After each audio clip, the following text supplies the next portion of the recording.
আমাদের জীবনে অনেক সময়তেই এমন পরিস্থিতি আসে যে আমরা তখন একা হয়ে পড়ি এবং সেই একাকিত্ব অনেকের জন্যই কি হয় না, ভয়ের কারণ হয়ে দাঁড়ায়। কিন্তু একাকিত্ব মানে কিন্তু কষ্ট নয়, একাকিত্ব মানে কিন্তু সব শেষ হয়ে গেল নয়।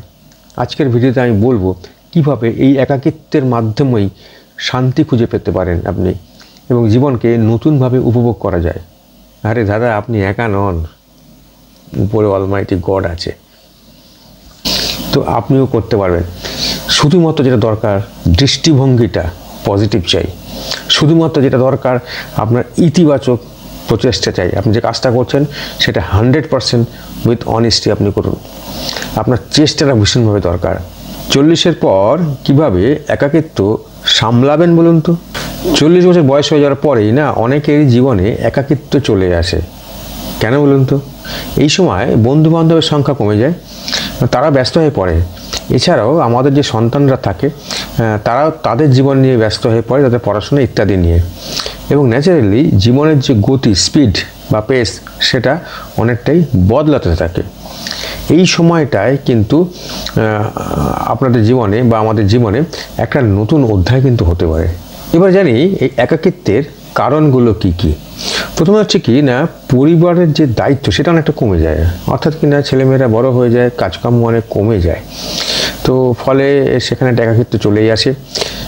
সন্তানরা সেই সময়তে স্বাধীন হয়ে যায়, ফলে তাদেরকে নতুন করে কিছু বোঝানোর থাকে না। বন্ধুত্বের পরিবর্তন হয় বা বন্ধুত্বের সংখ্যাও কমে যায়। অনেক সময় বন্ধুরা অনেক দূরে দূরে চলে যায় তাদের এস্টাবলিশমেন্টের কারণে, তো এটাও একটা কারণ হয়ে থাকে।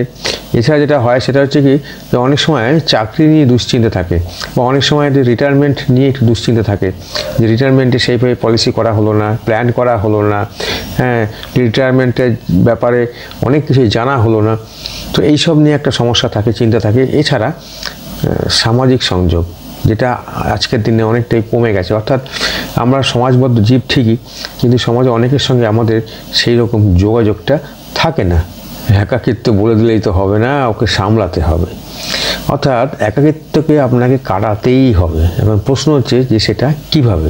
প্রথমেই বলবো যেটা, নতুন বন্ধু তৈরি করতে হবে। জানেন তো, আপনার আশেপাশে বা সেটা ফেসবুকের মাধ্যমে হলো, যেভাবেই হোক আপনাকে একটুখানি বন্ধুত্ব করে নিতে হবে। এখন হোয়াটসঅ্যাপে অনেকে বন্ধুত্ব করে, তো যেভাবেই হোক, সোশ্যাল মিডিয়ার মাধ্যমে হোক বা যেভাবেই হোক, আপনাকে কিন্তু নিজের পছন্দের মতো আপনাকে বন্ধুত্ব তৈরি করে নিতে হবে। এছাড়া সেবামূলক কাজ, যেখানে আমরা অনেকটা সার্ভিস প্রোভাইড করতে পারবো, এরকম জায়গায় আপনাকে যেতে হবে। তার মানে এই নয় যে সবসময় আপনাকে কোনো আশ্রমে যেতে হবে। আপনি কোনো নিডি বন্ধু বা নিডি পার্সনকেও আপনি হেল্প করতে পারেন। এভাবে একটা সেবামূলক কাজের সঙ্গে আপনাকে যুক্ত হওয়া দরকার। নতুন স্কিল শিখতে হবে। জানেন তো, অনেক সময়তে কী হয়েছে, আমাদের সময় মানে আমাদের সময়কালে অ্যাকচুয়ালি অনেক কিছু ছিল না, এখন আছে। বিশেষ করে সেলফোন বা স্মার্টফোন এসে যাওয়ার পরে আমরা অনেক কিছুই কিন্তু শিখতে পারি। তো এই জিনিসগুলো শিখে নেবেন, কোনো অসুবিধা নেই। সোশ্যাল মিডিয়া, এই নিয়ে কিছু বলার নেই, একে সদ্ব্যবহার করতে হবে। দেখুন, যে কোনো জিনিসের ভালো দিক খারাপ দিক থাকে, তো সোশ্যাল মিডিয়ার যে ভালো দিকগুলো আছে সেইগুলোকে বেশি বেশি শিখে নিন। অনেকটাই বেশি আপনাকে আপডেট হতে হবে, যেটা আগে করতে পারেননি। দ্যাট ইজ, আপনার যে নিজস্ব যে শখ ছিল সেইগুলো অনেক কিছু আপনি পূরণ করতে পারেননি, এখন সেগুলো পূরণ করুন এবং তাতে সময় দিন। সবচেয়ে বড় কথা, তাতে সময় দিন।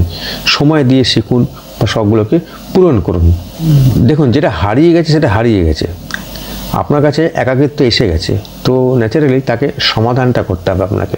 সমাধান মানে এই নয় যে আপনি 10টা লোককে সেখানে ঢুকিয়ে দেবেন, তা তো হতে পারে না। তাহলে একাকিত্বটাকে মেনে নিয়ে আপনি কিভাবে আপনার জীবনকে আরও সমৃদ্ধশালী করবেন, সেটাই হচ্ছে মূল কথা। তো ফার্স্ট অ্যাকসেপ্ট ইট, অর্থাৎ এই লোনলিনেসটাকে আপনাকে অ্যাকসেপ্ট করতে হবে। ফার্স্ট অ্যাকসেপ্ট করুন। এটা কখনোই কারো উইকনেস হতে পারে না, বা এটা কখনোই এমন হতে পারে না যে আপনার কেউ নেই। এরকম ঘটনাটা সবারই আছে। তো ফার্স্ট এটাকে অ্যাকসেপ্ট করতে হবে। এই সময়তে আপনি নিজেকেও অনেকটাই চিনতে পারবেন, আপনার আশেপাশের লোককেও অনেকটা চিনতে পারবেন। আপনি মেডিটেশন করতে পারেন, অলমাইটি গডের কাছে কৃতজ্ঞ থাকুন। আপনি যা যা পেয়েছেন, অনেকেই তা পায়নি, বিশ্বাস করুন। তো আপনি পেয়েছেন, সেই জন্য অলমাইটি গডের কাছে একটুখানি কৃতজ্ঞ থাকুন। একাকিত্ব না অনেকের কাছে একটা ব্লেসিংস হয়ে যায়, তার কারণ অনেক সময় সে ডিপেন্ডেন্ট ছিল, সারা লাইফে সে ডিপেন্ডেন্ট ছিল হয়তো বা, কিন্তু এই সময় সে স্বাধীনভাবে অনেক কিছু করতে পারছে। হ্যাঁ, তো এই জন্যেই একাকিত্বকে আমি বলবো অ্যাকসেপ্ট করে নিন এবং সেটাকে শক্তিতে কনভার্ট করুন। বিশ্বাস করুন, আপনার অনেক শক্তি আছে, অনেক পাওয়ার আছে, জাস্ট সেগুলোকে আপনি ইমপ্লিমেন্ট করুন। এর মধ্যে জীবন 40 হয়ে গেছে, মানে জীবন শেষ হয়ে যায়নি, অনেক কিছু শেখার আছে, অনেক কিছু করার আছে। আর দাদা, অনেক রাজনীতিবিদ তো আপনার 60-তে অনেক কিছু করে, তো আপনিও করতে পারবেন।